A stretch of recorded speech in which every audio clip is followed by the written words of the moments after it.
ఒక ప్రశాంతమైన గ్రామంలో ఉదయపు సూర్యకాంతి మధ్య చిన్న మట్టింటి ముందు ఒక సాధారణ మట్టి కుండ నిశ్శబ్దంగా ఉండేది.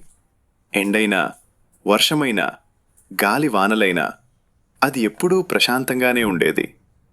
ఒకరోజు గ్రామంలోని ఓ వ్యక్తి ఆశ్చర్యంగా అడిగాడు, "నువ్వెలాంటి పరిస్థితుల్లో అయినా ఇలా చల్లగా ఎలా ఉంటావు?"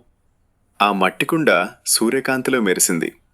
చిన్న చిరునవ్వుతో అది మెల్లగా మాట్లాడటం ప్రారంభించింది. "నేనెప్పుడూ ఒక నిజం గుర్తుపుట్టాంత పెట్టుకుంటాను" అని శాంతంగా చెప్పింది. "నేను మట్టిలో నుంచి వచ్చాను, మరియు ఒకరోజు మట్టిలోకే వెళ్తాను. ఆదిలోనూ మట్టే, అంతంలోనూ మట్టే. అయితే మధ్యలో ఆవేశం, గర్వం ఎందుకు?" ఆ మాటలు విన్న వ్యక్తి లోలోపల ఆలోచనలో మునిగిపోయాడు. ఆ రోజు అతనొక గొప్ప పాఠం నేర్చుకున్నాడు.